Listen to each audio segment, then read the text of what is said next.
May SRI siguro pero di pa sure magkano. Kasi tanggap na ng mga landing pero 4,000 ang pwede i-cash advance.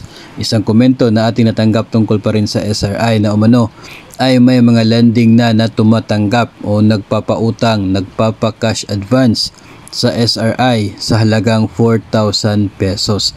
Kaya siguro daw ay sure naman itong SRI pero di lang sigurado kung magkano.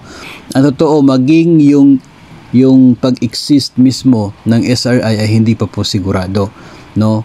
Hindi lamang yung halaga, kundi maging yung pagkaroon mismo ng SRI, hindi din po siya sigurado as of now. Kaya wag po tayong makasiguro na talagang nandyan yung SRI at wag po tayong mag-CA na doon sa mga lending, no, dito po sa SRI na ito. Kasi ano po mangyayari kung wala pong ilalabas na order for SRI?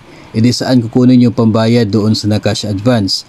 Marahil doon po yung kukunin sa magiging monthly salary po ninyo o kaya ay sa ibang bonus na matatanggap.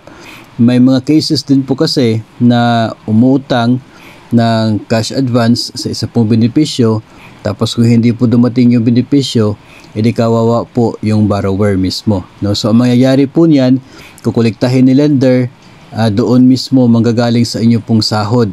Kasi nga ay kung hindi po yung gagawin ay lalaki yung halaga ng inyo pong utang sa kanila. Kaya hanggat wala pong ilalabas na order ang Pangulo at wala pong ilalabas na memorandum ang DepEd kung magkano ang SRI for DepEd, o kaya ay kung walang ilalabas na memorandum ang inyo pong agency if you are not part of DepEd, ay wag po muna tayo magkasiguro na talagang makakatanggap tayo ng SRI.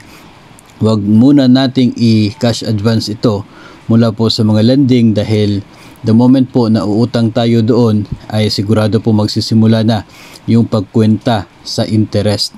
At tayo naman po hindi sigurado kung mayroon mo talagang SRI at kung mayroon man magkano at kailan matatanggap. Kaya mas mabuti po na wag mo nang isama sa budget o kaya ay wag mo nang utangin in advance yung SRI na yon hanggat wala pong ilalabas na order at memorandum ang inyo pong agency as to how much ang inyo pong makukuha na service recognition incentive.